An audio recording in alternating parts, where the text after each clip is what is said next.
My name is David Freak-Turley, and casting alongside me is a man who shines so brightly, Childish Gambino wrote a song about him. It's Isaac Azale Cummings-Bentley. Thank you. You're welcome. And thank you, Childish Gambino, for that song. Absolutely. Now we're loading up for our second match of the day, and it's Immortals facing off against FlyQuest.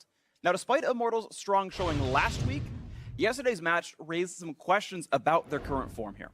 Yeah, it definitely did. I mean, they looked so strong in week one, and Smithy wasn't just a leader. He was a playmaker. He was extremely aggressive early on, and he added that veteran aspect to the team as well. But he couldn't really get going yesterday, which meant that the carries couldn't really either. So Immortals now kind of have to prove themselves again because you're left really a bit unsure. What is their true level? Absolutely going to see what it ends up being here. They are facing, of course, a 0-4 in games. FlyQuest looking to flip that script and bounce back from their weak start to the split. Yeah, and FlyQuest bread and butter last year was about that high moon combo.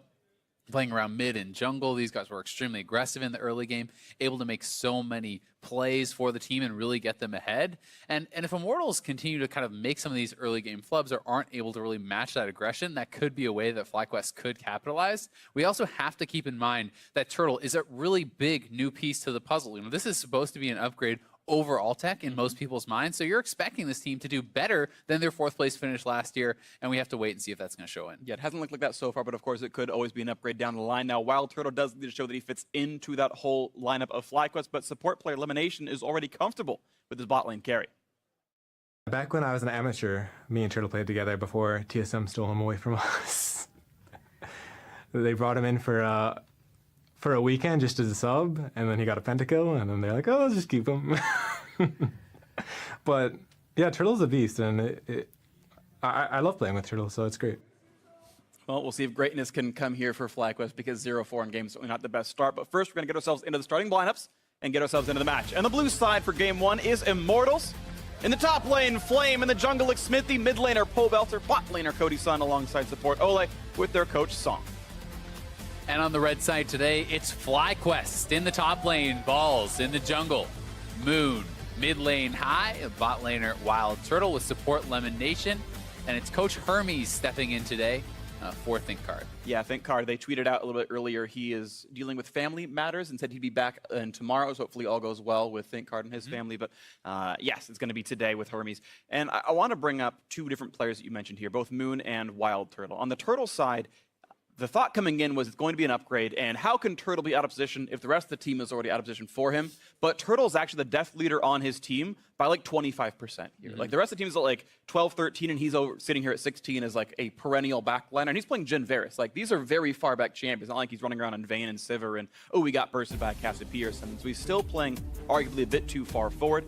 And meanwhile for Moon, actually, he had released a vlog after the week one games and said, it's really weird. I'm just playing even mechanically badly in scrims. He's like, I don't feel right now. I'm not playing up to my own level. And he's been very dissatisfied with that. So we'll see if he can step back up here. Moon, I know, can be a great talent. We'll see if it comes through.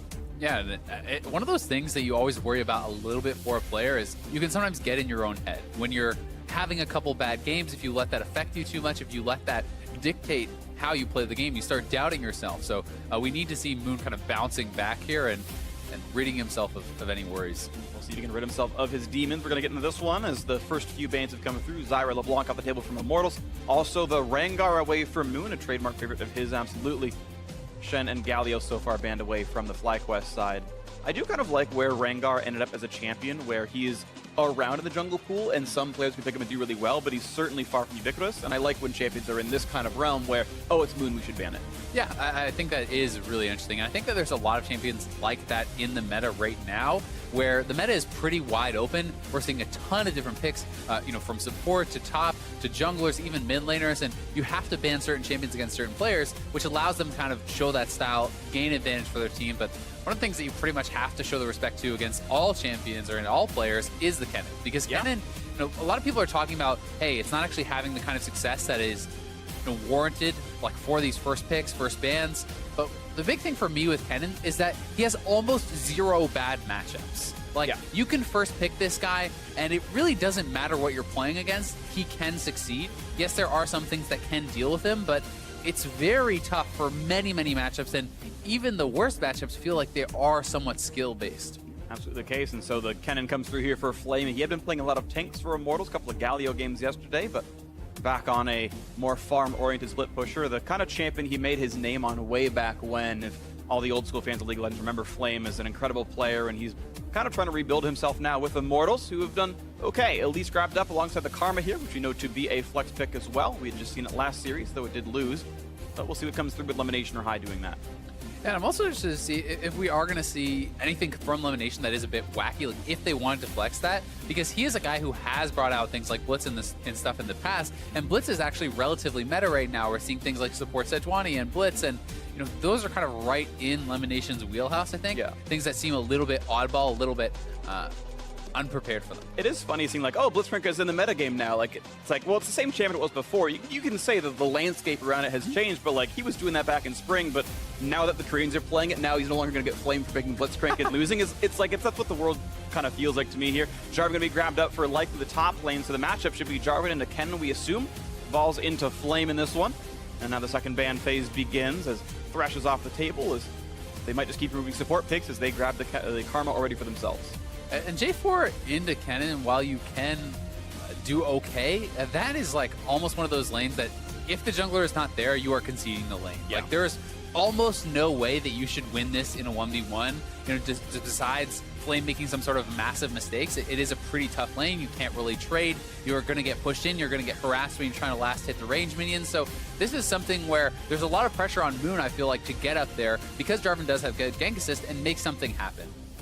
Interesting here, FlyQuest actually banning away Cinder, which I know to be a pretty common blind pick mid, but they're seemingly going to wait. They'll grab their bot laner first and then maybe last pick a mage in the mid lane, waiting to see what's going to come through. They have some magic damage out of the jungle role, but probably not enough to preclude you from playing a mage overall. Tahm Kench the final ban here in this, and we'll see what the first pick comes through.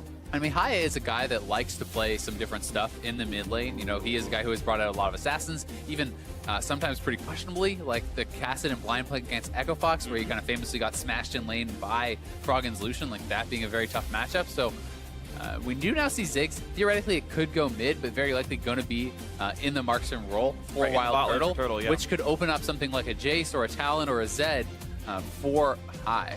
Well, it's nice to allow them to play mid lane physical damage, maybe a Lucian as well, one of the options of the new most common physical damage mid laner right now. Jace also on the table, so yeah, we'll have to see what it ends up being. Ole playing one of his more favorite champions. The Bard is in, and Bard plus Caitlyn certainly very strong. Ahri going to be the blind pick mid lane for Pobelter. It could be a Ziggs, it could be a Karma, could even be a Jarvan. High's played it before. Honestly, any of these could be mid laners. At least it's been played. Literally every champion on FlyQuest has been played professionally in mid lane in the last 4 years. There you go, but I would be shocked if any of those are the mid laner. I definitely am expecting it to be a physical DPS matchup that High considers to be advantageous, or at least even. Something like the Jace could make a lot of sense. Talon here coming out, very aggressive choice. And this is a massive amount of diving, a massive amount of kind of backline engage here for FlyQuest. You can set up Ziggs ultimate very easily with the J4 Cataclysm. Elise wants to dive in. You have Talon flying in there as well. So this is a lot of dive. But Immortals has set themselves up relatively well to deal with that. Smithy on the Gragas has the ability to disengage, and Kennen's ultimate for the counter engage can really help to keep your backline safe. We've had exactly one Ziggs game in pro play in the summer split so far, and it lost over in South Korea. So sadly, NA is not the first Ziggs of summer, but still, the second one is pretty nice. I always like seeing new stuff come out, and this comp seems very FlyQuest. It's very, let's go dive and let's go hard. It's going to be a fun one to watch for. It really is, and the bot lane from FlyQuest will have a ton of poke. The one thing they're lacking, one of the things that I've always loved to see paired with Ziggs is much CC in the bot lane, because I think that when you hit 6, if you have something like Syra or Morgana or whatever, someone who has hard CC to set up your combo, if you can land that center of the ultimate, it's almost a guaranteed kill with any sort of extra damage coming in. Yep. And Karma is not going to bring that, but you will have a lot of poke. Right, instead of having the level 6 all-in power like you see out of maybe like an Ashe MF lane or something like this, instead the permanent pushing power, and you hope with a roam or a TP play they get first turret out of it. Now we'll see if they can push up well enough against Caitlyn Bard, who are no slouches in laning their own right. It'll be fun to watch for in that bot lane 2-on-2, but we are ready to go into this one. Immortals have dropped down to 2-1 after a loss to Team Envy last night, but certainly still strong players in their own right. FlyQuest was hoping to add something in the win column for the first time all split. The defending 4th place team hoping to turn this around as they are 0-2 in matches, 0-4 in games. We get into game 1 here. We also have to remember how well Cody Sun and Ole have been doing recently. I think these guys have just been constantly improving throughout last split and into this split. And just as players, they really are a bot lane that deserves some respect, that deserves some attention there. Yeah. And you're going to have to see how well Wild Turtle and Lemonation could even match up in that 2v2. Well, the exception, though, was actually the Envy matchup where Immortals had done very poorly in that 2-on-2. They had beaten Double from Battlefrost last weekend, and then it went back down to the negatives here in their Envy series. So, yeah, we'll see which version comes out, but I do agree. Generally speaking, I would consider Cody Sun and Ole a strong 2-on-2. Ole actually rolling up top side to help get some damage on the balls. Can he get 8 gold? Maybe 11? None. Unlucky. Lands no skill shots. Not able to hit anything there, but probably going to try to drop down a ward before heading back bottom. You would expect that that's what Ole is actually looking to get done here. Also interesting to note that Cody Sun did not decide to go with a Doran shield. He's not worried about getting poked out too much. Yeah. You know, you would think a lot of players would have wanted to go for a little bit more of that safer option against Ziggs Karma, who has an overwhelming amount of poke. And you know, those two champions should be out laning like the Bard, right? The Bard is not really known for the laning prowess. Not at all. It's definitely interesting. This is the roughly one single matchup that Caitlyn probably doesn't outright win. It's the champion that's basically exclusively gone Doran's Blade every single game. Yeah. Because she doesn't almost ever need it, but you're right. She has to dodge skill shots now to not get pushed out. Yeah, and if she was paired with a stronger laning support, I would agree. You probably don't need it, right? Like if you're with a Nami or something like that, then sure, you don't. But I am very interested to actually track how this goes and if Cody Sun ends up regretting not having that purchase, because those early game purchases can be massive. Even in the CLG match that just had happened earlier, watching the choice of skipping a Doran shield for Huhi against LeBlanc put him massively behind early, and sometimes that really can come back to bite you. Absolutely the case right now. Perfect CS for both these bot laners. Beautiful to see. Just get through the junglers. Raptor start for, looks like both of these players. Or actually red to Raptors for Smithy, it feels like. And either way, they're both running through their maps and getting onto their blue side of the jungle. So pretty similar starts across the map for the jungle sides. Early push lead for Flame in the top lane is completely to be expected. Ole cannot dodge the first half of the Karma Q. The Soul Flare does land. And Flame actually is going with the Doran shield, so a little bit worried about that trade back. One of the other things that you can keep in mind with these sorts of range versus melee matchups is it can also just help you heal up from the ranged minions that are going to be hitting you back as you're mailing them. But Elise is bot side and has wrapped around behind Immortals. Q on cooldown, a little bit of stun on Cody Sun. Actually lands Cocoon, good damage there, but there's no hard CC left. He's going to break away from the tether. No, gets rooted. But it doesn't matter, survives through the Ignite, does burn his heal, and Ole does use his own summoner. And Cody Sun actually survives without having to blow his flash there, which is pretty big, but he's going to be pretty scared now, as the Ignite is not available, but still, if you get hit by 1 or 2 more skill shots, you're definitely going to have to get out of there, and you have to keep in mind the ability at level 3 for Elimination to go for a Tether Flash to secure that route. And he's going to get damage on Cody Sun. The second chunk won't land, but he is going to get hit by the bouncing bomb, and Cody Sun's got Warlords and a Doran's Blade. If he doesn't get touched again, he will sustain back up, but how likely is that going to be possible? The wave is actually pushing away from him. Cody has to get farther and farther away from safety. And there's still 2 camps in the bot jungle, or the east jungle for Moon to clear, meaning it's not outrageous to go back to the bot lane after 2 camps. And it's also not outrageous for them to all in as soon as they hit level 3, with Elimination and Wild Turtle. If Cody Sun steps too far forward, you really can go for those tether plays. Root hits Ole. Wild Turtle does not go for the satchel or anything else, so not going to be much, but damage traded back and forth. And now Bard looks like level 3, able to put some of these healing potions down, but look at that, more damage coming through, chunked again. And Cody Sun, already 18 to 20 CS, going to be worse after this recall completes. I mean, obviously a lot of that was to do with the gank, but how much healthier would he be with the Doran shield here, right? With that poke, you do heal up a massive amount, but High now is going to be the target. That's a nice thing right there, forcing the flash out. And I really like the mind game with Gragas here. Smithy comes in, you can go for a body slam flash, but the respect has to be given over by High, because if he gets hit with that, the charm will follow up, he is likely dead. So knowing that, Smithy doesn't even flash, just throws a body slam forward, and High still has to answer with his own summoner. Yeah, it's actually really beautiful stuff. I definitely like the play. And again, it's correct on both sides. Just the rock, paper, scissors was played better by Smithy. Flash down for several minutes. We'll see if a repeat gank comes in. And a lot of it is just about the fact that it's a 2v1, right? So in an isolated 1v1, maybe you can call that an outplay, but in this situation, I think High had to flash there. Because if he does not and he gets stunned, he's almost certainly dead. You're not going to be able to late flash after that charm hits you. Now good damage out of Flame. Fervor Battle, pretty standard for the attack damage cannon. And I got to give credit to Balls, though, for catching back up pretty well in farm.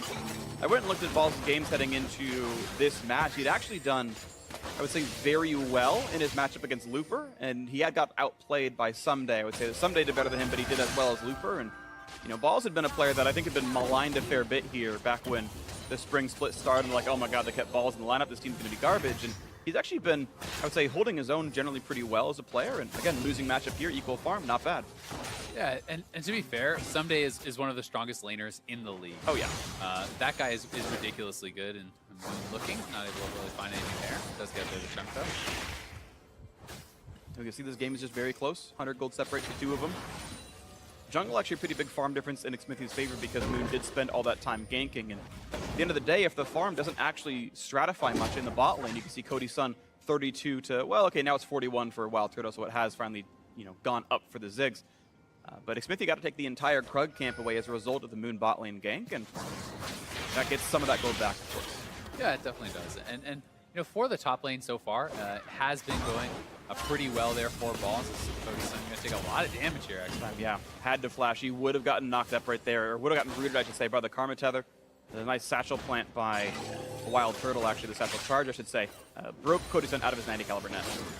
But one of the things you can attack against the Jarvan is actually the mana pool, right? Like, you can actually start to really wear him down, and Balls, I think, was able to pick up some of the honey fruit and actually get that back there. But Kennen is resourceless, essentially. I mean, yes, you do have energy, but you're never going to be pushed back to the lane because of that. Then you build into lifesteal. So both of your like resource bars, so to speak, are very, very difficult to ever attack. And over time, Flame should be able to establish more and more of an advantage. Wait to see it. We'll see that does come through right here. Still, Cody's unforced to last bit under a turret. Turtle took a little bit of aggro, but he's okay right now. And they're starting to get these little chips down on the turret. Elimination getting his 15 gold per auto thanks to his Frost Fang. Flash after done. Ole wants the flank. Here comes Xmithie down to the bot lane. Flashes are available. Elimination going to land the root. Nice satchel. Beautiful out of Wild Turtle. But the flash not going to be a root, but it will be a slow. Elimination staying alive. Ignite into Ole. I'm not going to land. Ole should stay alive throughout that one, but a really amazingly well-played 2v3 by FlyQuest, stay alive. 3 summoners down for 3 summoners. This is an equal trade. That was actually sick from Turtle, but Xmithie just got 6 off the minions here. Still has his flash available, so they do have to respect that. And Lemon, you know, probably would have gone down if Ole could have actually hit his binding. Very close. Little differences there keeping him alive. But Turtle deserves so much credit for this satchel because they know the play is coming in. He knows what he's looking to do. You have to interrupt that body slam right off the bat because otherwise Xmithie will flash with the body slam and it will be uninterruptible at that point. But he interrupts it so fast at the start of the body slam that he's not actually able to follow through with his flash. Really, really nice stuff. Just gets the knockback and it does well with it. Ole only got the slow out of that cosmic binding, so out they all went. And again, 3 summoners for 3 summoners. That gang didn't have a huge tangible gain. The health bar trades were almost equal as well. We get back to a pretty close game right here. Top lane still equal, mid lane +5 for Pobother. You'd expect in a ranger's melee matchup. High, I gotta say, doing pretty well for a matchup that probably looks bad, and he got ganked in. Yeah, he's doing very well for himself, and he is one of the guys who was an early adopter of the cannon. And it's also interesting to see how Flame is deciding to play out this top lane. He's not trying to push as hard. He's actually trying to pull and deny some minions here. So you see he actually held the range minions, took that damage from them so they would stack up, and the next minion wave would join up. This means that some of the FlyQuest minions will kill off his own, thus denying that CS and denying, you know, you hope some of that experience from your opponent, which can also put him in an easier place to gank. Exactly. You look about what the ultimates can do here. Xmithie's ult can go for the big knockback, and Flame can stun Ball several times. Ball's ultimate sends him forward back towards the champion. You would still have to flash out to get away. So the risk of being ganked in a post-6 world is very high. You can see how far back he's playing as a result. And he's having a last hit with his flag, which actually makes him even more vulnerable. Because if that flag is down and Gragas comes in, you don't have much of a way out. But thankfully for him, he is playing it pretty smart. You know, has swords up. So holding pattern so far, still playing the laning phase, and the lane is pushing back towards Balls now, so he'll get most of this farm back, even though it looks like it's -17. It's more like -7 or something like that. And he'll get some more back soon enough. I do like that Cody's Sun bought up at Cole, by the way. He will probably be able to turn that into the extra bonus goal by the end, and it's more sustained for a very harass-heavy lane, so a bit nice there. You don't buy early vamp focus on Caitlyn because you're going for an Infinity Edge, so it's a nice sort of stopgap to make you a bit more sustaining in a lane like this. Yeah, I definitely think it makes sense. You know, I do wonder how the lane would have looked had he purchased the Doran Shield. I agree. Even on that first time he was forced back, he could have gone that route. Yes, there is life still provided by the Cull, but it is kind of a greedier purchase, and Smithy is back with the flash, remember, and the ultimate. We'll see if he can make the play happen. Turtle got slowed, flash to get away, but the knockback is there. No way out. First blood comes through for Ole. And Bartle just to buy a bit more time to keep the rest of the team off, and there will be no gank from Moon. Well done from Immortals. You know, not perfect execution as the body slam flash was actually missed by Smithy, but it was a smart play in combination with the Bard. You come in there, you're able to force it out, and Smithy does hit that ultimate very well, which is going to net them the first blood and get them that lane pressure, which is so important against the Ziggs, because the Ziggs really wants to be moving around the map, getting down that first turret, and then pushing around and starting to knock down turrets to accrue that early gold. Absolutely good stuff out of them. Elimination now wants to hold the lane, and you can see Ole doing his job and trying to make Lemon not keep freezing, and you can see here Lemon actually has to go for last hits. He'd actually die if he kept tanking the wave plus the Bard, and at a certain point, Ole just backs up anyway. But yeah, it means Elimination has to take the wave instead of freezing it.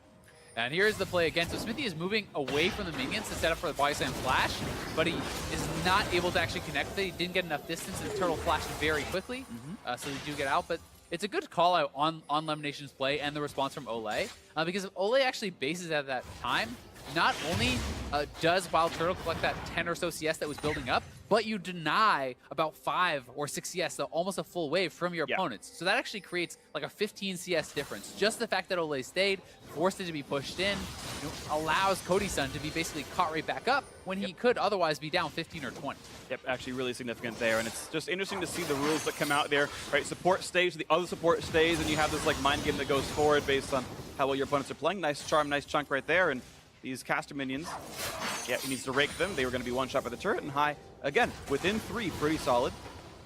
And again, that was despite getting ganked. His flash is back up, and there has been no further gain since that Smithy gank, but he's made bot lane look good. Still farmed well. The flash does not get the stun, Ole, only the slow here for Elimination. More CC, more knockups. This time the snipe's going to come through, and Cody-san gets his first kill of the board.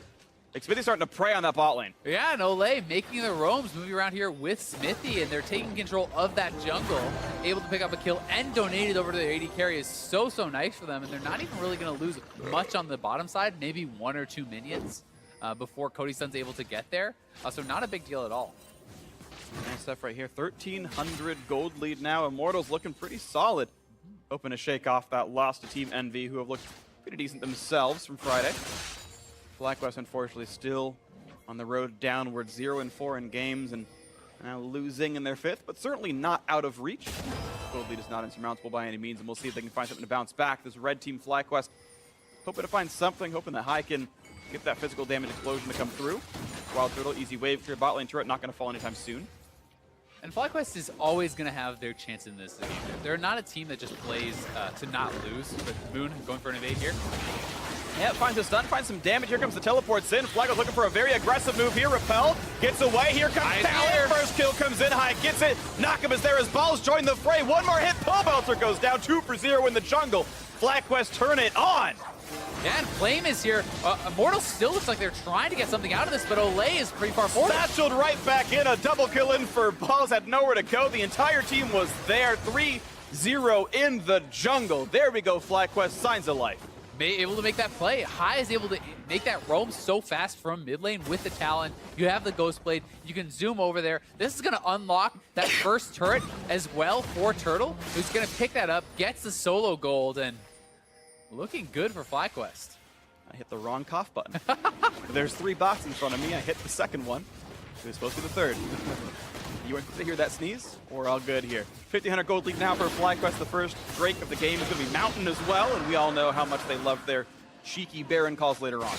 And turret sieging for the Ziggs. I mean, you already crushed those turrets, but here's the play again. It looks pretty dangerous for Moon, but he knows he has the support of his team. His support is already here. Elimination makes it there faster. High roaming around from the outside, able to make the plays, and getting these kills onto your divers is so important to set them up for success later. And now you can see that the Immortals players, they're essentially caught in between the rest of the team. So Ole able to focus him down. Nice satchel from Turtle, knocks him back in, and collects another pretty easy kill. Really nicely done here by the squad. Looking at the back end of a blue buff, stealing Smithy. Yeah, maybe a bit further than he wanted to be up. Gets good once again by elimination. Here comes High. Can't find a ton of damage in the magical journey. Not gonna get him dead just yet. Nice charm buys some time, and he's not in range. Balls can't get into this one either. Nice stun out of Ole, and just a lot of crowd control, a lot of damage out of this one. Balls chunked down to 800 health, but tanky enough to get away. And you can see kind of the success cases for both comps. In the previous fight, FlyQuest was able to really get to their targets, get on the back line, take them out. In this fight, you know, Immortals kiting them out, disengaging, chunking those guys as they're trying to move forward. That's the kind of fight that they're going to be looking to have, where FlyQuest really wants an immediate all-in fight. In the case, we'll see if these all-ins keep happening, or maybe Flame's split push can go well. As far as individual gold leads, Flame is sadly now down 200 gold under Balls because of the 2 kills he had picked up. A matchup he's supposed to be winning, and the farm tells you who he is. But look at this, Jarom's Fist in a Ninja Tabby is in, and even though Kennen is technically hybrid damage, it's like 80-20 physical magic based on the builds he's been doing, so really armor stacking is fine. You don't want to suck yourself into buying Inspector's Cowl. It is actually not that important. So Ball's building correctly, of course, and the Ninja Tabby is indeed very effective against Flame. Yep, definitely the case. One of the things that will be kind of working for him eventually is, as you do, I mean, Balls is probably going to go Gargoyle's home plate third, but at some point you often do need to pick up some MR against, you know, even the Gragas and the Ahri and everything going on there, and that's not going to be very helpful for him. But High looking for a dive. A lot of damage. Ole snipes some down kill picked up, stun knocked back, and it's going to be 1-for-1 mid laner without even an assist for the support. Probably downgrade for FlyQuest. Yeah, you have to think so, as it is the kill going over to Cody-san. He's going to be so important for this Immortals team, and they're able to defend. The turret pressure is going pretty well still for Immortals, though they lost that bot lane turret off of the fight. You can see top lane turret is very low, mid lane turret has also been chunk low, and Pobelter is pushing the side lanes. So, you know, FlyQuest is a little bit in tough against the split push. Yeah, it's going to be difficult right here. Now into the bot lane they go, and no one defending just yet. Turtle only now showing up. And looks like the instincts and the wards were there for Pobelter to stay safe. So minions will go down, a couple hundred health lost to the turret, but though it's not a ton of game, Balls still forced to play wave clear duty against Flame. Didn't get too much damage last time. Balls pops the shield, stays alive a bit longer, but you still seem to think that Flame will keep the push lead, and needed to chip down on that turret over time. Has his own Ninja Tabby to make it even easier to stay alive against this Jarvan. Nice stun, a little bit of damage. Attacks for the red buff, puts him on fire. Mickey runs away. One of the nice things working for Balls, though, is he's actually going to be building towards that Titanic Hydra. And when he has that Titanic completed, you can actually clear out the waves so ridiculously fast that it becomes harder for Kennen to actually get up to the turret. Let's see if he can do that eventually, though. So hoping the minions can push forward. But yeah, Balls holding on pretty nicely. Mid lane siege stymied quickly enough. Cody-san and Ole have done pretty well wave clearing. Smith did the same. Hyde went down to the bot lane, pushed in, now roaming back up towards mid, hoping he can force a rotation bot lane and find another dive, maybe in a 4v3. Teleports up for Balls and Flame soon, but not exactly at this second. And the turret taking very, very little damage at a time. There is decent ward coverage for Flame, so as far as a Moon gank, he can see 2 of the likely gank routes into him. So Flame feels pretty safe pushing like this. And it's also very hard to actually all in into the Kennen with the ultimate up. We've seen Kennens be able to turn around some of those 1v2 scenarios, and as long as your team keeps up pressure in the other lanes, if they commit multiple members to the top side, you should be able to get something done elsewhere, which can mean it's sometimes not even worth the trade if you get the kill. Absolutely the case, so we'll see what that ends up being. 500 gold lead right now for FlyQuest, floating onto this mid game. 4-3 in kills, and Parkour sends High back to the top side of the map, looking to maybe backfill this lane as Balls says, I need to recall, I need to buy my Titanic Hydra or something, and High will wave clear the next wave or two and keep that turret alive. Actually, Flame decided he wanted to master recalls himself and won't go for turret damage. I feel like there was a point where Smithy probably could have pulled the trigger and knocked that down with an auto attack or two, but Immortals did not go for that play. They will wait and pick it up later on, as they've been having Pobelter split in the bot side, and this actually will be a turret picked up, and so the 1-3-1, slow and steady leads here for Immortals, other than the fact that mid lane has been going the FlyQuest way. Nice little ult by Ole, forces them all back, and that wave will get cleared. It was actually pretty smart there, just being able to buy some time, you know, and threaten that engage. Even though Smithy wasn't really there, it does push them back, and it means they get that bot lane turret, don't give up top. Now got Flame the time to get back to the top side, so he can start continuing the pressure there. And Immortals are just going to continue to look to kind of chip away at them. We'll see if they can get these chips in. See what flavor they are. It's going to be right now waiting around near the honey fruit. Honey fruit flavored chips may be coming in, as Moon wants an Infernal Drake. Spawning in 15 seconds. Some hot chocolate out from Ole. Lots of food coming in, I guess. What exactly does honey fruit taste like, Freak? Just like honey? No, but it does taste like Elimination's dead suddenly. I don't know what he got caught by, but he got stunned up by Ole. He's gone. Assist to Xmithy. I guess Xmithy landed a body slam flash into ulti. That's what it was. Props to Xmithy for setting up the off-camera kill. I'm deducing based on the lack of summoner spells on him, and now actually it creates the 5v4 in Immortals' favor. Elimination nowhere on the map. Smithy's Gragas has been so good this year, and it meant that balls had to come down to mid lane. Now Immortals just has to back off, play passively there, because they're getting an edge on the top side, and they're playing this push and pull very, very well, and likely going to see this body through the flash. Yeah, Smithy just camping out on that pink ward. Pretty much perfect engage there. High not going to be able to get taken down. Just creative ultimates. Pobelter is trying to chunk him out to go for the Infernal. Well, it does mean Elimination has respawned. Ball's on the top side, but Flame is walking down through the jungle, so there will be in about 10 seconds time if he doesn't just steal the red buff himself, which looks like, yeah, Flame's going to steal a red buff. He's like, guys, I have a buff to kill. Let me just steal that away first. This feels more important to me. And looks like Moon will not be there in time to stop him, so Immortals will take the smaller but more secured upgrade. And once again, back down to this Drake, and this time Ball is about the same place as Flame, but it's been started with 3. Cody-san cleared at the mid lane, now has rejoined the team as well. Now, will there be a fight? Vine not going to land. Here comes the team. They're going to fight for it. Here comes High on the side. TP in for the first side, and TP flanking for Balls. He's there, finds one, forcing him back. Knockup is there, gets the kill into Cody-san. Moon's still alive on the backside.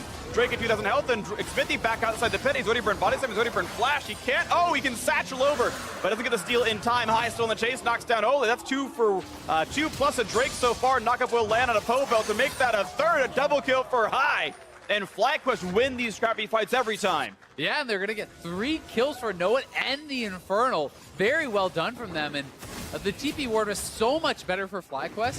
Flame kind of wandered in from the far side, but he cannot really commit to the fight by himself. Whereas Balls comes in from the back. They get the kill on Cody-san. And here it is again. And this TP is just so much more effective from Balls. Already there early. Once Cody-san is down, so much of that consistent damage is out of there. Pobelter is also very low on mana, which means there's really no danger to kind of chasing for these kills. Pobelter cannot fight back, and Immortals overstayed their welcome and really gave FlyQuest the kind of fight that they would want.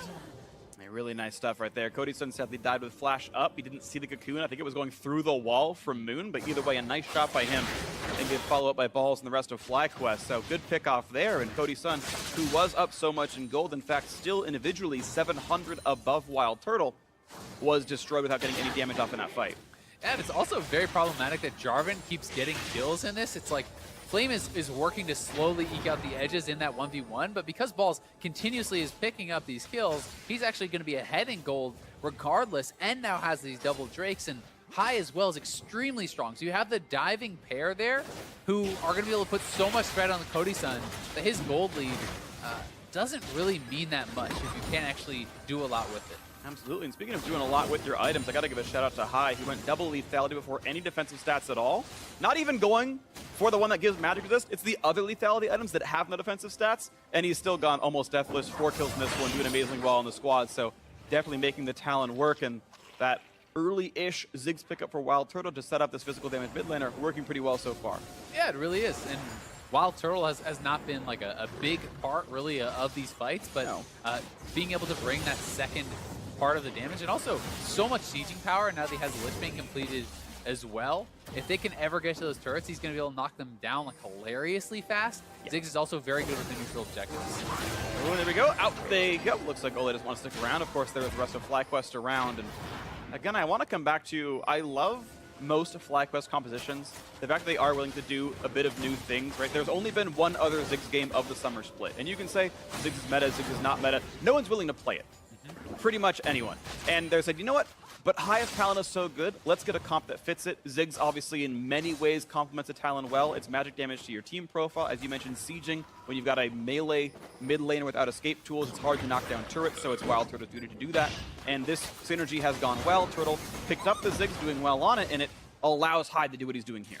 Exactly, and I think that this composition makes a lot of sense. You know, whether you want to argue the Ziggs is fully meta or not, especially in the 10-ban world that we're in, you can make a lot of compositions work because you can ban out the things that would really disrupt it. You have a lot more flexibility to allow people to shine on the champions that they are very comfortable in, and for High, the Talon makes a lot of sense, and he's very strong at it. And when you have a champion like that people also will not have had a lot of practice against, it can be very powerful. We'll see what they can do with this one now. Still, the gold very tight, 400 gold apart. Not a lot. Make that 1,000 now as Wild Turtle knocks on the top lane by himself. But a knockback on a high, turns invisible. Buys a bit of time, netted up though, taking a lot of health damage and just barely slinks away. Moon gonna run away, and now elimination chunked up. Forced a flash. He would have gotten bound up by Ole. That's a forced summoner out. And that is quite a large amount of damage done by the Immortal squad. Also, Wild Turtle got picked off on the sides. Congratulations to Pobelter for making that one happen into the river. Now rejoins the squad, and mid lane likely to fall as a result. And as soon as Turtle is down, that is most of your safe wave clear. So you're for sure going to lose this one turret. The question is, can they continue pushing and actually try to threaten two? FlyQuest almost has to look for a fight to defend a turret rather than just wave clear, because it is pretty tough for them. Absolutely the case. So back again to a 200 gold difference. And we can watch this 1v1 pick off by Pobelter. I mean, if you hit the charm, even if you don't, it's just, you're instantly dead. Ziggs is so ridiculously squishy.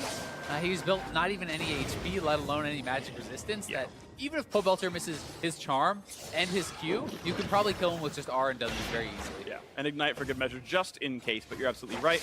Good pick off all the same, and nice try high, but that one's going to go over to Flame, taking the Scuttle Crab. Now, it will despawn before the Drake actually comes up on the map, but it's free gold regardless. You can't hate that too much.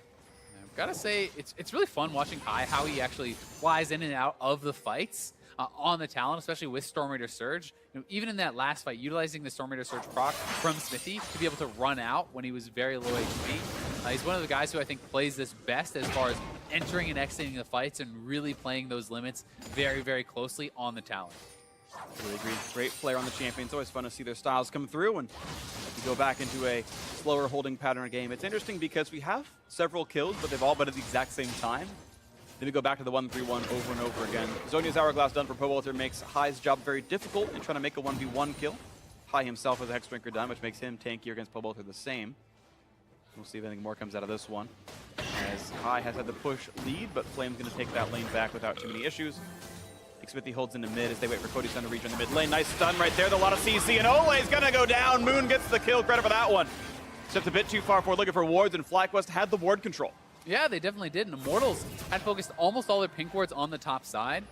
Not long ago, they actually had 3 or 4 in a line there, which FlyQuest have been clearing out. So when FlyQuest focuses your vision on bot side, it's very dangerous to actually face check into that. They get caught. We're looking for more on this one. Can they pick him up yet? They just keep running forward. And actually, oh, the synergy I'll talk about in a second. 1 kill picked up, and yeah, there he is. The reincarnation means nothing. Ole, of course, still dead. Now the chase onto Smithy. High wants this one. Can he get in? Varkor's over the wall. Goes for a second one. Follows with the Q. Here comes the knockups. Here comes the damage. 3 straight kills now. Right in time for Baron to be in their faces. 28 minutes into this one. Smithy dead. No smite steal. This is all FlyQuest. Yeah, the Baron is theirs for sure. And I don't even think Pobelter can kill the Infernal before they can rush down and actually beat him. So Pobelter is just trying to even take out those Scuttle, perhaps. Not even able to do that. And it's going to be a Dragon and a Baron for free. The jungler's still dead. I actually love that Jarvan Talon has synergy. You can parkour the Jarvan ult walls. It makes sense, but I didn't think about it until I saw him parkour into the pit in a fight and back out the other side. That is awesome, and FlyQuest now in a great spot. They're really doing a good job utilizing this composition. Their divers are so strong. You have that assistance from Turtle with the ult. They see Cody Sun just up too far. Not enough protection for him, and despite having those summoners and the GA, he's just going to go down a second time. And you need to be so careful as this Immortals team, because the engage range that FlyQuest has is insane. You're never going to be able to outrun a Talon at this point. It's like he has Moby Boots and he can hop every single wall. You don't get away. All the out of combat movement speed from his lethality, the Yomu's active, etc., etc., and of course he can pass the kill off wards as well. So FlyQuest looking pretty solid on double Inferno Drake plus the Mountain. We'll see what more they can grab, of course, with this Baron buff. They've got all the tools they need to make even more of this one. 2 minutes, 20 seconds left on that. 3/3 of the normal duration. They use the first minute to get that Drake and reset on the map. High maybe looks for a dive, but Pobelter, of course, does have his Zhonya's available. Won't happen just yet. And you've got to say, Immortals still relatively close in the gold department, so this is definitely not over by any means, while FlyQuest, I actually think it's a bigger deal that they have double Infernal than the gold lead that they have at this point, which isn't that big. We'll see how much they can actually pick up with the Baron, because a Flame is moving down. Good ultimate. CC. Cosmic finding into only a single man stun for Flame. Nice job by Balls to kind of zone out the front line. Moon goes down, the 1 kill for Flame, but yes, into the back line they go. 2 kills picked up in return for FlyQuest, looking for a bit more. And I might have actually lied about the Cataclysm interactions. I thought I saw it in the previous fight. It didn't actually happen, so maybe I'm just wrong about all of this. But either way, the siege continues. 4 versus 3 on the map. Baron buff still on, and this lead just pushing farther forward. Wild Turtle going to save his satchel until the next turret. Yeah, and I mean, the Lich Bane plus a passive auto is almost half HP from a turret. Watch Turtle's auto on this turret right there. If he does throw it, that's 1 auto plus a W. It's already gone. And Charm is on good damage there, but he's still pretty tanky. Ball's trying to run away. A couple more shots would do him in. Gonna get the shield, gonna get away. The frontliner stays afloat, and middle inhibitor is down in the 31st minute. FlyQuest increasingly far ahead now, looking to the bot lane. The respawns are coming, though, for Immortals. The health bar is getting a bit low. Balls can TP back in if they need him, but out they go. Turtle can just 2-hit the turrets practically at this point. And now the gold lead has really ballooned. And it's all about the dive here. So, you know, Immortals look like they have a pretty good start to the fight. Cody Sun's able to get a fair bit of damage, but they're not really tracking high coming in from the bot lane. He actually walks past the ward, as you can see on your mini-map, and he's able to come in here, find that entrance into the backline with Turtle's ultimate. That AoE combination shreds Pobelter, the support, and takes down the AD as well. So yeah, they got a Smithy in that one. Those are the two who are separated on that side. Small credit to Wild Turtle as well, who had actually gotten the Satchel charge out to help zone out Flame. He was knocked back by Satchel, then knocked up again by Balls, so was never able to get in for any more of that CC combo. As we mentioned, Stone Plate done for Balls, so he's plenty tanky in the front line. High's got his Guardian Angel, which helps suit Assassins quite nicely. The roughest part about this for Cody Sun is he doesn't have really any lifesteal built up. You know, yes, he has Warlords, but he doesn't have any MR either.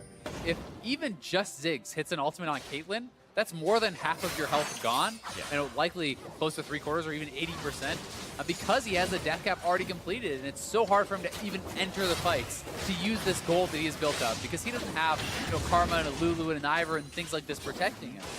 Yeah, Locket not yet done for Ola. He went Redemption first item, which maybe not worth it at this point. Another turret goes down, 8 turrets to 3, and FlyQuest, once they get a lead, have really turned off the tempo.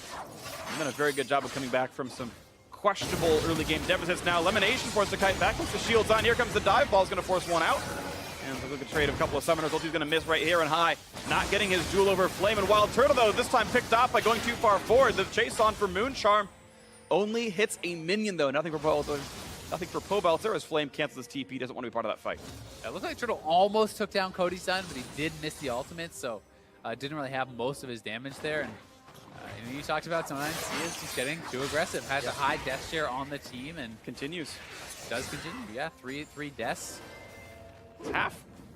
He was sort of the death leader on the team. So Turtle does still stay true to his mantra of being very far forward and dying a bit more than he would like, but he's also the highest KP on his team, so he's just, it's action score. It's kills plus deaths plus assists. And that's my favorite metric in League of Legends. Turtle, #1 in FlyQuest for that. And as far as the team to do it on, this really is it. But you can see they start off the fight.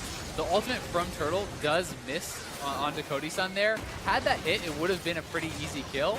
That was actually just 1 Q plus a couple ticks of the E, almost killed Cody Sun full. So had he hit that ultimate, it would have been a guaranteed kill with just the ultimate probably plus an auto. Yep, definitely some good damage there, but not too much more for now. Cody Sun does have his Guardian Angel here, and more revives will be maybe useful for him down the future, but that was because he's, I guess, more afraid of High than he is of Wild Turtle. You got to pick something to add. You have to, you know, prioritize one over the other. Went GA over Hex Drinker, and he will hope to continue to scale up. You can see the gold graph FlyQuest has done so well since that Baron. And it looks like Cody Sun actually is kind of building the wrong item path here. I'm not sure if it's an accident, but he's building towards a Shiv, and he already has a rapid fire. They both don't work. I'll talk about that in a second. There's a fight right now in the top lane as High's going to kite back and forth, look for the jump over the wall. He's got more to run to, you'd hope, but the rest of the team is there. The body slam stops him up at the end. That's going to pop Guardian Angel, and High is trap should mean a kill for sure. Definitely dead after this one. 2 covers to make sure. Shutdown goes through to Flame, and down they go. Looks like Pobelter still maybe needs to be a bit afraid. They do have to try to contest this dragon, though. 3rd Infernal. Ooh, nice the charm. Yep, it does still questionably fixed. It can still stop movement. That's the case that happened right here. So no flag and drag for him, but a stun's going to land on a Wild Turtle, and Immortals want the way back. Yeah, next minute gets a kill for himself. 5v3 on the map. Looking for a bit more on Moon as he's been hasted up by the Karma, still running away, and this is going to be a pretty easy Infernal break over to Immortals. And getting this Infernal was so important for Immortals. It's the difference between a 3 Infernal advantage or a 1 Infernal advantage for FlyQuest. So that differential was insanely big and really does keep Immortals' hopes very realistically alive. Oof, and the minions just barely defend themselves here in the bottom. Oh, they're TPing into the base. Oh, they're going for a Actually big go play. for the All right. next turret. Also going to take one down. Now, can they stop the rest of the team? He's going to walk forward at some point. Hit it. Maybe. There he goes. Knocks it down. And they're trying to make them make a hard choice here. Do you go for the Baron? Do you actually answer the Baron? If too many people base, FlyQuest could try to rush it here. So we'll see what they're going to go for. The Flame's got a red buff. I don't know if Ball's an easy way out. He'll jump the wall. He might have to burn his flash. Puts the shield up with no slows, and he's going to die for this one. So that's a kill picked up, and I guess they can try to take down Baron Nashor, but can they kill it fast enough? No. No, so that's really going to actually backfire, and very likely means Immortals are going to be the ones to be able to pressure the Baron. So FlyQuest has really made a string of mistakes. Turtle standing too far forward, gets picked off, then High gets killed. Turtle gets killed again. They give up that Infernal, and now they try to go for the big play. They're not able to force the Baron on the other side because High was still dead. Yeah. And now they're down their TP. They're down their top laner. Immortals are really starting to stabilize and may regain control. Yeah, it looks like FlyQuest just bit off more than they could chew. The idea could have been really good, but not going to happen. So let's talk about Rapid Fire Cannon Shiv. When all those changes came through, they do stack a little bit. You get the bonus range and the lightning damage. And Rapid Fire Cannon also has a passive where it makes your energized charge faster, so you're getting more lightning. You're not getting the damage to stack, but you're kind of getting the best of all worlds outside of direct damage stacking, and so it's a decent synergy. I think it is actually a playable duo, especially when you've already got the Lord's Bloodlust. Now the attempt on Baron. 4,000 health left on this one. The Elise not in range for a steal just yet, but High gets the pick off on a one. Pulitzer is dead with Flash and with Zhonya's available. Just didn't press anything. And now for the chase down. High force run away. Crits up. 20% chance to not crit. Cody-san can't get the kill off on the High, who's very low, though, 500 HP onto him. And over the wall, wow, they just found a free Karma to pick off. Lemonation, maybe. Walking farther than needed to. Flame getting himself a blue buff. Now a 4v4 in this fight. Missing a mid versus missing a support, though. Generally advantage to FlyQuest based on composition. Knockup is there. Going to find XP. They're going to get that kill picked up. And look how tanky Balls is in the front line. Pops the shield, walks away. And High's pushing mid, so they're going to go for the inhibitors in this game. They might win the game if they can stop recalls. I mean, it's so easy for an Elise and for a Ziggs to stop backs. No one can stop the Talon by himself. Otherwise, the rest of Immortals still stuck out here. Pobelter, 13 seconds till the revive. They're going to run away through the magical journey, and I think it's only inhib. Pobelter is back up in 8. The turret should not die in time, but High at least gets that, and they can always run back towards Baron. This game is turning into a mess, and now Flame is caught out on the wrong side. Decided to try to just use a base instead of TPing out of there, and may get chased down. Well, he's got Flash, he's got TP. If he wants to buy time, he can. It's now 4 back alive for Immortals, and Flame is still buying a lot of time. While Turtle, maybe it's a bit risky to go for this. Bad flash by Flame, dies for it anyway, but he's going to find himself a quick Google elimination. Doesn't matter, trade kill comes in, a shutdown is in. Smithy back alive though, the threat of a jungler might stop the Baron rush, and all said and done, the optimistic look is that Flame traded his life for a Baron. Yeah, it's a lot to unpack though. As I mean, I think he could have just gotten out, just went out with his team and perhaps been able to just walk back to the Baron and delay that way. But he is down, and he did blow his summoner plus his ultimate here. But we're at a pretty even point in the game. This is certainly anyone's game, but the players, it feels like they're getting a little bit nervous, a little bit ahead of themselves. A lot of mistakes, people getting caught out left and right, split off from the team. Definitely some questionable choices being made here. Absolutely agree. Certainly not the cleanest of end games here, but we're going to see what else High can finagle for himself. Looking again to split push down to the side. He's going to find a ward. So he's just back out of my jungle here. The rest of the team's still grouped up closely enough that High won't get any one-shots. FlyQuest is heading right back to Baron though, and they're going to continue to threaten around this. Flame does have his TP if he wants to join in, and High is threatening that flank. Let's see what they find. Right now she's going to be wave clear and farm, and more gold coming in as Cody-san needs one last item, and I guess that's Bloodthirster or possibly even Death's Dance. Wait, that doesn't build from BF Sword, I don't think anymore, so I'm wrong on that one. So either way, unless you're going for the crazy 100% crit build with an Essence Reaver, that is incredibly unlikely, though I have seen it once or twice. I think against a team, with as much poke as oh yeah, if you're playing Ziggs Talon, I think you want a Bloodthirster. I just think it's a possibility. It would be wrong, but it's a possibility, and I like always thinking of what could be done here. Yeah, and while the Shiv plus rapid fire interaction seems pretty neat. I also feel like you probably want a PD against two divers, right? Yeah. You know, you have the Talon and the Elise, and even this Jarvan dashing in on you, and having PD can be the difference between living and dying, especially once you have that Bloodthirster. But again, Balls caught out here. Tanky frontliner cutting back, has Guardian Angel, but look at the damage on him. Oh, look at that ultimate! Nearly gone. The shield is a bit late for Ole, but the chase is down high, rooted up by a trap. 300, 700 damage out there, and the chase is on stun. Cody Sun has Guardian Angel, still not popped though. He's lifestealing in the back line. Goodbye. He could die. They're trying to get the pick up. There's the root, and here's the revive. They're going to pick off that one, no problem. 2 picked up right now, 2 dead, and the chase is in. A great body slam by Xmithy. He's going to find Balls, who kites over the wall. The flash for Turtle Charm's going to land. Big shield at elimination. They're going to force that to be a retreat, but Flame picked up that kill there, and Lemon doesn't have the damage to kill up Pobel, so that should be a 4th kill. They want to chase it down, but they don't just yet. Only 2 alive means a chance to 5v2 a Baron. Yeah, they're going to go right back to Baron. This is the more guaranteed play. They should be able to pick this up for themselves, and that's going to be a huge advantage, especially when you have this Kennen who's getting very strong, and Ken really looked to split push. Really is doing a great job right here. Flame on the 6% crit, doing plenty of damage there. The Baron goes down in the blink of an eye, and Immortals finally have a great fight and a Baron to push with. And it kind of feels like FlyQuest, you know, they got so much good poke onto Cody Sun that they kind of got baited in. Turtle almost 100% Cody Sun with that ultimate, then is able to land one more Q. This puts him in such a low spot. He's cocooned. They feel like they can just jump forward and take him out, but he survives. He's able to live with the locket, the heal coming out, and everyone had kind of piled in for FlyQuest and went into the meat grinder here a little bit, get shredded by Immortals, and now they get Baron, they get Elder, and they are very ahead at this point.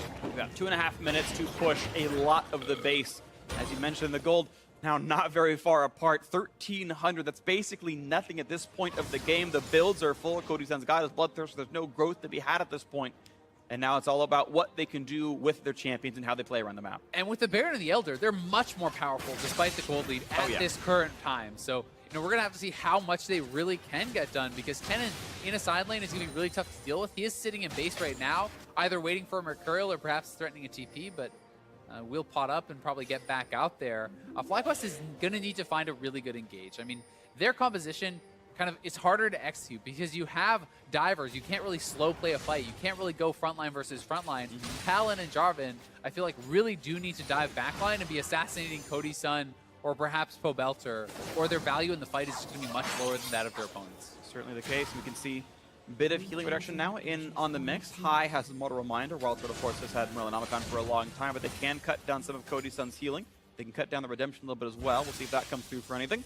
Flame still splitting, and of course, no one can 1v1 him here. Yeah, no one is going to be able to at all. And Turtle did pick up his Void Staff, so that's something working for them as well, because Ziggs does have an incredibly strong late game. You know, we saw how much damage he was able to get down on Cody Sun. If he could land a really good ultimate in combination with High and Balls, they certainly still have their chance to really take a fight and turn this around, but they may have to make a move, because it's going to be very hard to be able to hold your turrets against a Caitlyn and a Kennen who are split pushing with the Baron buff and this Infernal. A lot of damage per shot right there. Cody Sun losing a quarter of his health bar, and life steals it back up in a single auto attack. So not a lot of gains being had, and that ulti is now down for over a minute's time. One more wave comes in 20 seconds, and Immortals can keep pushing with that. Baron still on for 1 minute. Elder Dragon should drop off in about 30 seconds. They were desynced a little bit here. Top lane Flame being a bit cautious, doesn't want to rush this one down too badly. You still want to push as much as you can, but you've got your leads here. Mid lane under fire yet again. Cody Sun chunking it down. 2 more autos, and down that one goes. Mid lane turret has fallen. 2,000 gold lead now for Immortals onto the inhibitor. And if FlyQuest choose not to fight now, they're essentially just giving up 2 inhibitors. The first one's already down. Pobelter's looking for the bot side to push that in. So, you know, you need to pick your moment. You either have to fight for it, and maybe as soon as the Elder is down, which it is now. So we'll see if they're actually going to look, or if they're just going to be able to kind of get split pushed out here. Yeah, the double global buffs were why one of the inhibitors fell. Now bot lane under fire with the last 20 seconds of Baron. The engage on towards Flame. Xmithy going to join the team. Look at the damage output though. And oh, scumbag Xmithy sends Balls in for the kill. Now he pops the tank stats for as long as he can. There's the Parker over the wall, and he's not going to find the kill onto Xmithy. Gragas runs away. 1 for 0, but bot lane inhibitor in its entirety is now dead. A forced flash out of elimination. Suddenly, Paycheck's into those Gragas that he lost track of. Pops the locket shield. Here comes Pobelter. Good dodge to the charm. But able to buy some time. That was well played. 5v4. Out goes Immortals. Yeah, really nice sidestep there from Lemon, but the engage came a bit too late, you have to feel like, from FlyQuest. It's very hard to find the opportunity, against this comp sieging you down, but the one kill, not enough for FlyQuest. Their base gets blown wide open, and now full map control right back over to Immortals yet again. And they're going to be able to kind of have a lot of options here to still push this out. I think you could very easily send 4-man top to threaten this extremely low last inhibitor turret. Simply have Kennen pushing in mid and bot and threatening the Nexus turrets, and it's going to be so hard for FlyQuest to find an answer to that. All right, and this is the case that we are in right now. 3,000 gold lead. Baron power play was massive. They were down 4K before it started. Now they're up quite a bit. Good stuff here out of Immortal so far. Looking to reconvene. And very few items left to buy. As time goes on, the gold lead means less and less. Death's Dance now just done for high. Even more damage on him. And Cody-san picks up a PD. So he actually sells off his boots. He is at 80% crit right now. 100%. Oh, 100%. He's got 90 he's plus triple, 20. Right, yeah, he has the triple. So he's going to be incredibly strong on this Caitlyn. Flame is full build. Like, these guys are very, very powerful. There still is opportunities for FlyQuest, but you need to pull the trigger very quickly. You can't sit back with 2 inhibitor lanes pushing in. You need to find that pick, and High is looking on the side right now. We'll see if they go. Looking for the play. Can't quite kill Pobelter. Jumps away. I believe that was an ult charge. Flash charm not going to land on that one, though. High gets out, but that is his ulti down the same. It wasn't flash, of course, on cooldown. Mid lane cleared, and FlyQuest going to retreat back. Baron up in 2 minutes. And Immortals just need to pressure, but they don't need to actually fight. The minions will do the work for you as long as you keep your opponents occupied. Yep. So Kennen is pushing in the top. They're using the 4-man squad right now to corral those minions in the mid lane, the bot lane, have them threatening there. And as more members respond to clear out those super minions from the 2 waves, you step forward, you take down this last turret, and look to finish off that triple inhib. Just they can find. There we go. One more turret down, the other one's left or in front of the Nexus itself. Balls pushed back to the 1200, and a nice stun and a high. That's a good chance for a pickup. As Guardian Angel pop, as well as Tempered Fate, looking for more. Moon up in the air, rooted yet again by the traps. Down goes one, and a nice setup by Xfinity. Finds several with the body slam. There's all the explosive damage they need, and the kills are coming through fast and furious. Too fast, too furious. They're all gone. A quadra kill. Call Vin Diesel. It's all over. The turrets are falling. Nexus next up, and Immortals gonna make the comeback win happen over FlyQuest. Cody-san with the quadra kill to close it out. Flame, unfortunately, taking away the penta. But a big game for him, and it started off looking pretty tough as FlyQuest was really able to find the right fights, find those dives on the back line and get what they wanted. But as you get to the late game, it got tougher and tougher and tougher, and Immortals felt like they had the answers. They were able to properly disengage, properly split push, and eventually take that win. Yeah, they waited it out well enough. I gotta say, there were definitely some misgivings from FlyQuest. I think some questionable choices. The balls TP into the base to take a 200 health turret and then die and give away Baron control when the team was dead anyway, so they couldn't rush it back. Like, there were definitely some mistakes out of FlyQuest here, but it was a very interesting game. I still like what the comp could have done. They really did win it. The fact that they got an inhibitor and half a Nexus turret off their first Baron power play, like, this clearly could have worked. And, you know, it was called poorly. That's what it came down to at the end of the day, I feel. And this has really kind of been the story of FlyQuest games this season. It has not been like a Team Liquid story where it just feels like they're getting slammed every game. It's like, well, they could have won that game. Well, they could have won this game. Like, there's a lot of them, especially when you look at their series against Echo Fox. Like, they lost that game. Lost a game down 6,000 gold. Exactly. They were up 6,000 gold and they lost because of that, the base race that essentially Echo Fox went for. They just got behind them, took them out. And they put themselves in these good positions to win, but it does feel like their shot calling, their decision making, whatever you want to call it, is kind of falling apart in some of these situations. Plus, to be fair to them, I think this was a much harder comp to execute. Sure. Because you have to be able to find off the dives. And when you're playing a dive composition like this, you need to get flanks, you need to have the perfect engages, whereas your opponents essentially just have to split push and siege. It's a lot easier to do. And they had some of those flanks. I mean, credit to Balls, who I thought played an incredibly good game of League of Legends. The one TP call that was probably Highs notwithstanding, I thought Balls played really well on this squad. A player that had probably been maligned so much, but that's the way it went. Immortals did play better. We have a replay I want to show you of the final team fight that got Immortals the win right here, and it was so good from them. Yeah, I mean, this was really well done from Immortals, but this one was essentially all over but the Crying at this point, and they're able to get the body slam, knock High right into the team, and GA is almost worthless against Caitlyn because of the trap interaction. So the trap is already primed as soon as you spawn. You're instantly trapped up, guaranteeing the headshot, and Cody-san with 100% crit, just flying forward, taking everyone out, barely missing out on the penta. Just Still well played. Yeah, a really good game for him. And Cody-san, even in lane, did do pretty well. He picked up some early kills. It was just kind of in, I don't know, The first 8 minutes early were rough. mid-game or whatever, and the very early laning stages, he was having trouble. But some credit definitely over to Turtle, who did an insane amount of damage this game. Really was putting out a lot of poke and finding some good ultimates. They just couldn't seem to find the flanks at the end. Yeah, couldn't quite find it in the end. So a well-played win to Immortals, 1-0 for them so far. Now we're going to throw it down to the analysts and see what they make of that Immortals Game 1 win. Thank you very much, Freak. Myself and Mark have added Aiden in. With all of his energy, he now bolsters the desk as we take a look at this game. FlyQuest obviously falling to Immortals here. Immortals not doing it in the cleanest fashion, and both teams a little back and forth throughout the start of the game. I think the thing you have to point out is the draft on the side of FlyQuest. We saw Hermes on stage. Yeah. Obviously the old coach for Immortals last split. And the Ziggs comes through. Yeah, and he picks the Ziggs again, and you have the double ADs, and you're like, wait, what team here is we this? go, What am I boys. watching? But overall, yes, this comp does make sense. You have Ziggs bring the AP, you have the double AD, backline divers of Jarvan and Talon can control a lot of people, but you do lose out on a lot of things that typical comps have, obviously, with not having as much utility. There's basically none in here. Obviously, you're trying to bring it a little bit with the Karma, but it's not nearly enough for what you're missing compared to a lot of other drafts. Yeah, and then you look at what IMT have. They have a little bit of split push. They have good siege potential. They have great ways to start fights or even disengage some fights. So I think like IMT just have an all-around well-rounded composition where like FlyQuest's kind of had to get that talent going a little bit. But I do think that Ziggs is a champion that can stall these games out, and I think it's one of the reasons that it went so long in the first place is the Ziggs really stops things from happening. Absolutely, and in the end, we saw Immortals brushing off the dust a little bit from their loss yesterday, able to come up with a win, but it was not after hard-fought invades. First one starting 13-30 from FlyQuest as they invade Smithy's red, and Fly knew they had to get under the skin of Immortals early. This is something that their comp is going to do extremely well. These early skirmishes, obviously with the teleport coming in on the side of balls, High comes over the wall, picks off Smithy, who was already chunked low by Moon, and then Pobelter starts getting hit up by balls. They follow through onto him. It's 2 quick kills in favor for FlyQuest, and they're going to drop back onto these other guys who are trying to find some way to get out of this jungle, but they're in a bad spot.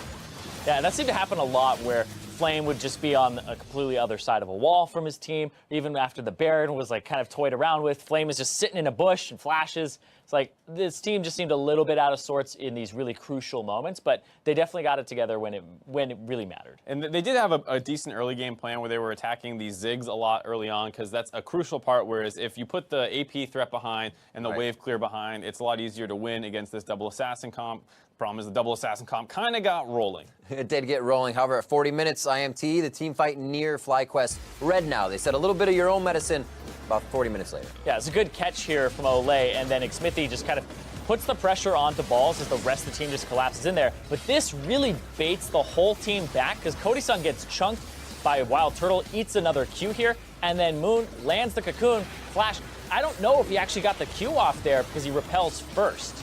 And then there's also a charm there right onto High as he went in stealth. I don't know if Pobelter saw him or not, but at the very least he re-engaged with his ultimate knowing that he had to get involved with that fight. Pobelter actually played that well, baiting High for a large portion of that fight, and then lands another critical charm onto Wild Turtle here to help get the cleanup kill. So a good turn after that initial bait that, you know, Immortals looks like they're getting low, but we talk about this extra utility they have, the ability to actually kite back and zone control properly. All those shields. Yeah, tons of stuff coming in that keeps them alive throughout the course of that fight. Yeah, it was really good. I think Olay actually had some pretty damn good locket usage and redemption usage in this to help reset some of the We were fights. watching one of those Ziggs ults come in, and I was like, where'd the damage go? Instantly lock coming it down. So smooth play from the team all around, and player of the game, honors going to Xmithy. Moved around the map very well, and most of the picks being created by him. This lock-in, the acquisition that Immortals got for the summer split. Something that's obviously different between Dardoch and Smithy is Smithy does a lot of these kind of setup plays. We say that most of the picks were created by him because he's finding these angles to drop his Gragas ultimate on top of people, not playing to get himself ahead. Though Dardoch is playing a fair amount of Gragas now on CLG,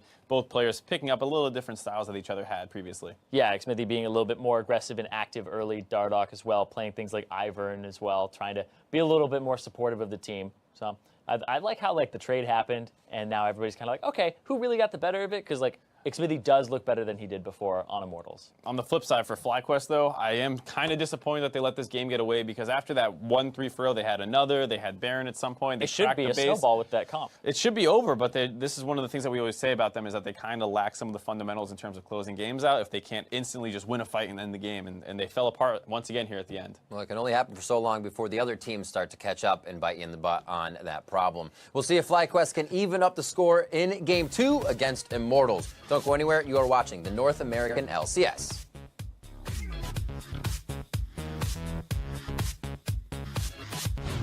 Ultimate, we'll see if he can make that play happen. Turbo got slowed, Flash to get away, but the knockback is there. No way out. First blood comes through for Ole. Here comes Talon. First kill comes in high, gets it. Knockup is there as Balls join the fray. One more hit. Pobelter goes down 2 for 0 in the jungle. FlyQuest turn it on. Mid first. Can we go on Caitlyn? I'm behind her. We're here. We're all here. Okay, I'm here. I can flash on her hood. Yep. Just get her in the GA. Careful. Get this guy. Get the guy. Get behind us. In the back line. Both are on the Boot wall. by. He could die. They're trying to get the pick up. There's the root, and here's the revive. They're going to pick off that one, no problem. And a nice setup by Xmithy finds several with the body slam. There's all the explosive damage they need, and the kills are coming through fast and furious. Too fast, too furious. They're all gone. A quadra kill. Call Vim Diesel. It's all over. The turrets are falling.